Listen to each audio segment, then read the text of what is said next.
Indiana Newsdesk is made possible in part by Smithville Fiber Internet, streaming TV, home security and automation in Southern Indiana. More information at smithville.com. Maller Grodner Attorneys, providing legal services to clients and the community. Understanding, expertise, results. Bloomington and Indianapolis. lawmg.com. IU Alumni Association, connecting IU's network of alumni and sharing the Indiana spirit through scholarships, advocacy, and volunteerism. alumni.iu.edu. IU Center for Rural Engagement, extending IU Bloomington resources to improve Hoosier lives in partnership with communities and organizations. rural.indiana.edu. And by WTIU members. Thank you. Coming up on Indiana Newsdesk. Monroe County leaders are making their case to rezone a plot of land on the southeast side of Bloomington for a new jail. We have kept it together. We have updated it. We have renovated it as we can. It's past its life. While talks are moving forward on the jail, the county and city are still at odds on a convention center expansion. Freeman Field in Seymour unveiled a pair of statues to honor the Tuskegee Airmen who trained at the field and led a mutiny resulting in desegregation in the Army. This new marker gives us a chance to tell a fuller story, one that describes the fight for democracy both abroad and at home. And agritourism is a booming business in the state, and with Halloween nearing, farms are reeling in visitors. We'll have these stories plus the latest news from across the state right now on Indiana Newsdesk.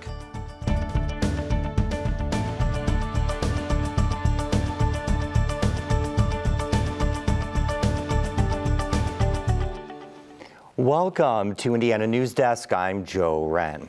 Well, the midterm elections are 3 weeks away and candidates are making their final pushes to earn votes.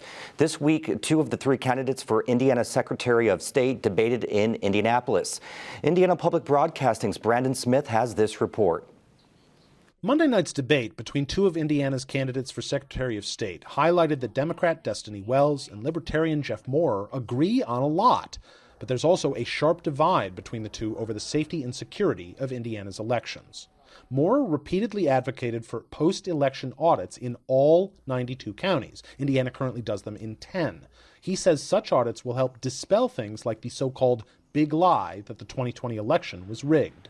A top-to-bottom audit of everything that we do. Every ballot that comes in, every door that gets locked, every person that sees or touches the election process in one way or another. Moore calls such audits preventative maintenance for election systems. But Destiny Wells says forcing county clerks to conduct expensive audits with no evidence that they're necessary helps perpetuate lies about the election system. The system, she says, isn't the problem. We have people who are acting irresponsibly, who are power hungry, and who can't accept results because they don't want to give up power. We have to face that head on and again, fight it with good information and evidence. There wasn't much discussion of what Moore called the 800-pound gorilla not in the room, Republican candidate Diego Morales, who refused to participate in the debate. For Indiana Public Broadcasting, I'm Brandon Smith at the State House. Over the next 3 weeks, we'll bring you one-on-one interviews with candidates for Senator, Secretary of State, and the 9th Congressional District. Indiana hospitals are feeling the effects of rising costs and an unprecedented workforce crisis. That's according to a new survey from the Indiana Hospital Association. 7 Indiana-based health systems responded to the survey. Since the start of last year, the health systems report suffering financial losses totaling about $3 billion. Now, hospitals are spending more to hire travel nurses and retain critical staff and paying more for drugs and supplies. We're joined now by Brian Tabor, the president of the Indiana Hospital Association, which conducted the survey. Welcome to the show, Brian. Thank you for having me. So your survey mentions rising costs as being the big factor. What are some of those, and are they part of the broader inflation happening globally? You know, a little bit of it is related to the broader inflationary pressures, so supplies, for example. Some of it's related to new drugs and therapies that are coming onto the market that obviously have a lot of value to patients. But the biggest area is in labor. Hospital services are very labor intensive, usually 60% or more for the typical hospital.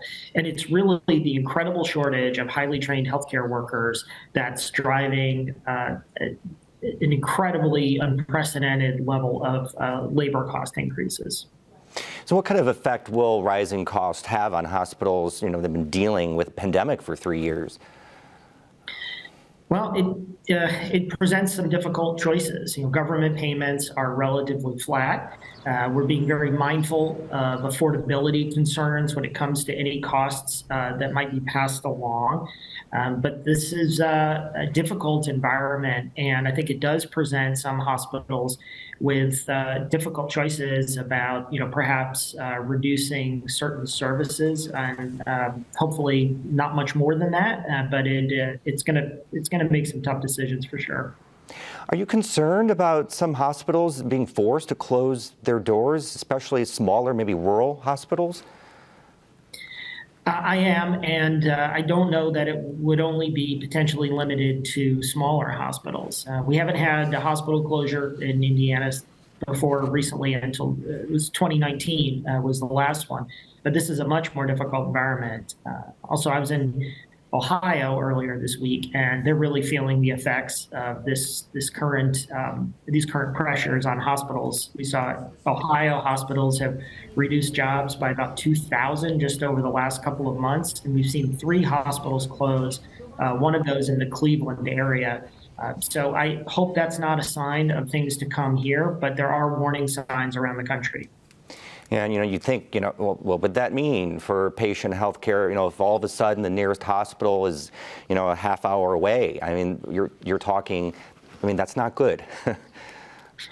No, it's not good. I mean, being close to world-class care is always, what we want for every patient. The reality is that's not always possible. So what we've been doing in healthcare is really trying to invest even outside of the hospital and putting more resources into smaller communities, meeting patients where they are. The challenge we have now is not only just potentially the closure of a larger facility, but it also limits our ability for hospitals and health systems to invest in those other sites of care that would potentially eliminate some of the risk that you have when you have longer distances to travel. So it's really limiting in both manners. Brian, again, thanks so much for your time. Appreciate it. Thanks for having me. Well, the county wants to build a new jail on the southeast side of Bloomington, but for that to happen, the City Plan Commission will have to rezone the nearly 90-acre plot in Bloomington. The city aired its concerns this week in the first of 2 planned hearings. Pat Bean has this report. The need for a new county jail isn't in dispute. The nearly 40-year-old structure in downtown Bloomington occupies 3 stories in the Justice Center, has no room for expansion, and its design is out of date. A 2019 study estimated it would cost $50 million to refurbish the jail, pretty much the cost of a new one. I was probably the last holdout on the Board of Commissioners because I don't want to build a new jail. But there are some things you can fix and some things you can't. We have kept it together. We have updated it. We have renovated it as we can. It's past its life. In July, the county commissioners approved the purchase of a nearly 90-acre site on the northeast corner of I-69 and West Fullerton Pike. It meets one requirement of being within the city limits, but the county needs to have the property rezoned as mixed-use institutional before it can move forward. It's currently zoned for mixed-use employment, which does not allow for a jail or detention facility. It's up to the Plan Commission to approve rezoning the property. We do have some concerns about this particular map amendment request and how it does or does not align with the comprehensive plan. The city's 4 main concerns focused on environmental considerations, site access, site design, and the fact that no bus lines go to the site. Thomas says having public transportation to the jail was vital to the project, and that preliminary talks with Bloomington Transit have occurred about adding routes if the jail is built. We're certainly never going to be putting this forward and moving forward and building a single thing until we know we have adequate, more than adequate transportation lined up. Jeff Cockerell, the county's attorney, said if a deal with Bloomington Transit could not be worked out, the county would make sure public transportation to the site was available through rural transit or other means. He says one of the main reasons the site was chosen was its location. We got to this site primarily because of the buffer, the tree buffer. We think that is excellent because honestly, if people don't want to live by a jail, and I can't blame them. The environmental considerations are based on the fact that much of the land is in a karst region. The site was used as a staging area during the construction of I-69, and that led to some flooding on neighboring properties that continues to this day. Duncan Campbell owns 32 acres on the north side of the proposed site. He's worried about the impact the site would have on the water table and noted other projects that have been proposed for the area but didn't go through because of environmental concerns. We've seen well contamination from disruption, other disruption, and it's concerning to me that adequate protections can happen in a terrain that is almost unmappable. Thomas says they were aware of the flooding caused by the construction of I-69 and vowed to work to fix those issues if the jail is approved. We are dedicated to ensuring that the retention, the drainage is done appropriately, correctly, and for the long term in a way that's beneficial to folks in the surrounding properties. Scanlon also noted the potential loss of a large tract of land zoned for mixed-use employment the city could use to lure business, especially one just off an I-69 interchange. These locations have significant employment and commercial interests, and the completion of I-69 is expected to increase those interests. Interchanges offer key opportunities as premier entry points into Bloomington. Plan Commission member Chris Cockeram challenged the county to make sure there was enough mixed-use employment plots in their new county development ordinance to make up for the lost land. Thomas says that wouldn't be an issue. She says the county has contracted for geological studies and surveys to be done on the proposed site, but those, along with plans for the actual jail and other structures on the site, remain in limbo until the commission makes its decision on rezoning the property. There's a lot of chicken and egg that goes on in these situations, and that's okay. And if the Plan Commission rejects the rezoning? We have some options out there, but this is the only piece of property of this size vacant and for sale in the city of Bloomington. For Indiana Newsdesk, I'm Pat Bean. The Plan Commission will meet on the jail site again next month and decide whether or not to approve rezoning. So while the city and county are in talks about a new jail, negotiations on convention center expansion are at a deadlock. The city is eyeing the block north of the Monroe Convention Center for an expansion project, which it now plans to complete without the county. Ethan Sandweiss has this report. Bloomington city leaders say they plan to move forward with the expansion of the convention center on their own. The announcement comes after it says 6 years of negotiations with county commissioners failed to reach a resolution. The city is considering an adjacent but disconnected convention space on the other side of 3rd Street from the current building. We learned a lot over the last 6 years as far as what people want to see there and what the market needs there. We think we can contribute to that just by using the land that we do have available to us. The city still plans to complete the project using money from its portion of the food and beverage tax. County commissioners vented about the failure of negotiations between the city and county at their meeting this week. No agreement has been reached on how to manage the project, including whether to establish a capital improvements board or CIB. We don't see any evidence of collaboration. We were informed by Ms. Carmichael, representative of the mayor's office, at the August 31st meeting that the option of a CIB was unilaterally off the table. Carmichael said the city would prefer to take the property over and manage it through a 501c3 nonprofit, which she said would be nimbler than a capital improvement board and would complete the project faster. A nonprofit could also manage other city property projects in the future. Eric Spoonmore is the president of the Bloomington Chamber of Commerce. He hopes the city and county will continue seeking compromise. I don't think the city ever heard a counteroffer from the county or made a counteroffer to its original offer. And so we just want to, see those discussions continue to evolve. For Indiana Newsdesk, I'm Ethan Sandweiss. The block considered for expansion houses Baird Private Wealth Management, Indiana Legal Services, and Blossom Design Decor. Coming up next on Indiana Newsdesk. Freeman Field in Seymour dedicated a pair of statues honoring the Tuskegee Airmen who trained there during World War II. And with leaves changing and Halloween on the horizon, agritourism is in full bloom this fall in the state. These stories and more right here on Indiana Newsdesk.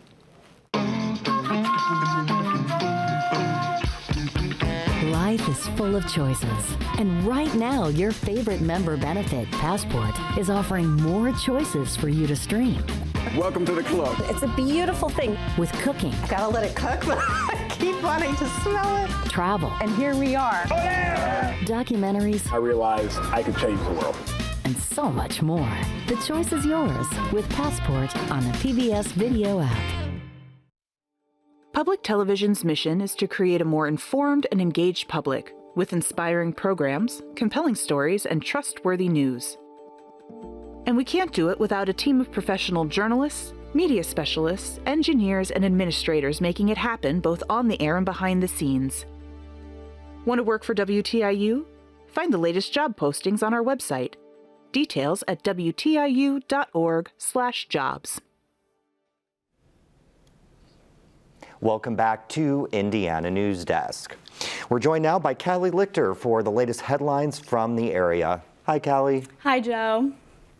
Abortion will remain legal in Indiana through at least the end of the year. This comes after the state Supreme Court agreed to hear a lawsuit challenging the state's near-total abortion ban, but not until January 12th. The ban passed this summer allows abortions only if the pregnant person's life or serious physical health is at risk, and in some cases of rape or incest. But an Owen County judge ruled last month the ban likely violates the Indiana Constitution and ordered the state not to enforce it.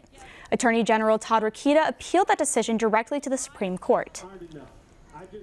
And Bloomington City Council Wednesday passed the 2023 budget without raises for about 175 union employees as of now. Contract negotiations are ongoing and expected to finish next month. Negotiations with the union began in May, but paused after the city administration canceled 2 meetings. Union President Bradley Rushton says a lot of employees might leave if the new contract does not keep pace with the cost of living. What are you going to do when 1/3 of your fleet maintenance technicians walk off the job? Because it's in the works, folks. I'm trying to stress this to the utmost degree. If council voted against the ordinance, it would also mean all non-union employees would not receive raises. Bloomington officials have directed all e-scooter companies to limit their operating hours from 5 a.m. until 11 p.m. daily through the winter months. The city's decision comes after 2 IU students died in August and September while using e-scooters. A Lime spokesperson says the company hopes the move will be temporary and says there is a larger issue of traffic violence that needs to be addressed. The companies hope the limitation implemented by Bloomington City officials this week will be temporary, and Lime's Director of Government and Community Relations, Lee Foley, says there is a large issue of traffic violence that needs to be addressed. There is a small share of trips that still take place or that were taking place after 11 p.m. And what Lime does not want to do, we do not want to see those riders stranded because of this decision. According to the Governor Highway Safety Association, e-scooter users surveyed prefer protected bike lanes to roadways or sidewalks. And the Kinsey Institute opened the new Dr. Caroline Beebe Gallery at Lindley Hall last week with an exhibit titled Universal Language, the Legacy of Sexual and Gender Diversity. The exhibit displays pieces in the Institute's archives that represent an array of perspectives and experiences of sexuality and gender. I wanted to make diversity, sexual and gender diversity, the actual theme. And so this exhibition celebrates sexual and gender diversity, and it is really a show that is meant to inspire and create a feeling of like, oh, I'm not alone. The gallery can be found on the 3rd floor of Lindley Hall. The exhibit runs through next fall. And IU officially recognized Indigenous Peoples Day earlier this week with an Indigenous Peoples Day proclamation program. The university honored Indigenous peoples' traditions, cultures, and contributions to the IU community. Members of IU's First Nations Educational and Cultural Center say recognition of this day is vital. The fact that the name Indiana literally means land of the Indians, I think it's important for the university to recognize that and recognize the people whose land we're sitting on today. And Joe, Indigenous Peoples Day was first recognized as a holiday in the U.S. on October 8th, 2021. Callie, thank you very much. Appreciate it. If you're in search of fall activities this season, you shouldn't have to look far. Wineries, pumpkin patches, trails, and more run by farmers are helping support agriculture and keep families entertained. Clayton Baumgarth has the story. 20 years ago, Lark Ranch started out as a simple pumpkin patch. Since then, it's grown to include amusement rides, food trucks, zip lines, rock climbing walls, corn mazes, trains, and oh yeah. We also got some chickens out here too, as you can hear. Adam Lark's father, Matt, started the destination to celebrate rural life. Now, they welcome about 7,000 to 10,000 guests every weekend. He went to law school, became an attorney, practiced mainly out of Indianapolis, but he always, kind of wanted to get back to those farming roots, and the opportunity came up to buy this farm down here. Outside of running their rural destination, the Lark family harvests corn, soybeans, flowers, cattle, and chickens. Lark says they always try to differentiate their income streams between agriculture, amusement, and other ventures like renting out their carnival rides to third parties. It's a lot to juggle, and it raises the question, why not just focus on farming? Instead of just staying small and, then eventually, instead of one guy farming it and then it's three boys and it's three people fighting over that same farm, we thought that by trying to grow and expand into other businesses, it would kind of take that pressure off. The Larks aren't alone. As input costs rise for farming and expenses continue to pile up, it's becoming more and more difficult to solely focus on agriculture. Many farms are finding other ways to supplement their income, like opening wedding venues on their property, creating walking and bicycling tours, and planting cut-your-own Christmas tree farms in an effort to make ends meet. In other words, they're turning to agritourism. I think more and more you're seeing businesses close. You're seeing farmers that are, they're generationally not wanting to be sustained by family members or additional, resources to be able to staff that farm. Or people are making really hard decisions. Visiting these homegrown destinations can have a huge impact on keeping local farms running. Being able to attend these agritourism events throughout the year really helps them to drive their business. Agritourism destinations not only benefit the farmers that run them, but also help stimulate the economies of the communities in which they're located. When you spend your money locally, we found that 70 cents on every dollar stays within the community if you spend it within those farms. As the 10th largest farming state in the country, Indiana is in a strong position in the agritourism industry. Because of our unique landscape as far as the agriculture that we currently, in those farms that we currently have within the state, it really gives us the opportunity to expand upon that and have consumers enjoy it. For Indiana Newsdesk, I'm Clayton Baumgarth. Now, if you're interested in checking out one of the more than 300 agritourism destinations in the state for yourself, visit the Indiana Grown website. Well, 2 new state historical markers commemorate one of the catalysts of the civil rights movement, the Freeman Field mutiny by Tuskegee Airmen. The markers were dedicated during a ceremony last Saturday at the Freeman Municipal Airport in Seymour. Benta Boutier has this report.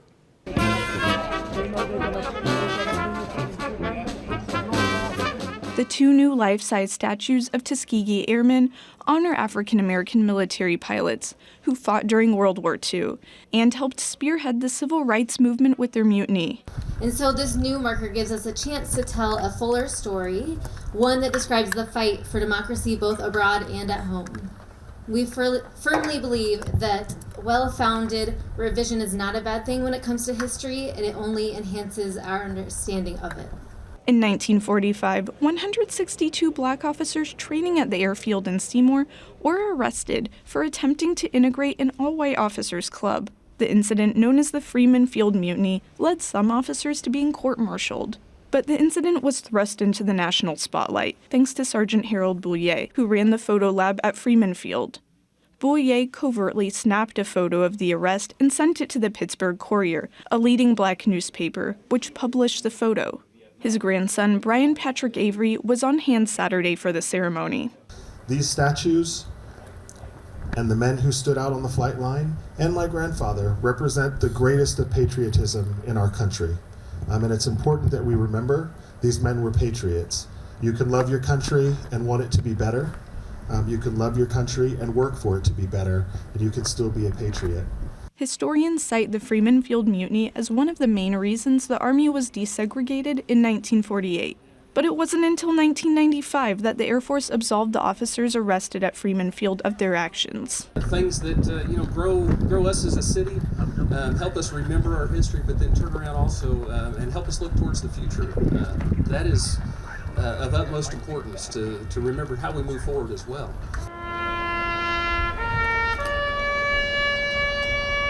For Indiana Newsdesk, I'm Ben Taboutier. Saturday night, another Tuskegee Airman, Major Charles B. Hall, was inducted into the Indiana Aviation Hall of Fame during a ceremony in Carmel. Hall was the first black pilot to shoot down an enemy aircraft in combat in World War II. Well, Indiana will be looking to snap a 3-game losing streak when Maryland visits Saturday. The Hoosiers fired their offensive line coach after last week's loss to Michigan, hoping to spark an offense that has struggled to run the ball and protect the quarterback. The Terrapins come in with a 4-2 record. Both teams are 1-2 in the Big Ten. Well, that's the end of this program, but our work continues online as we cover the news throughout the week at WTIUnews.org. Have a great weekend.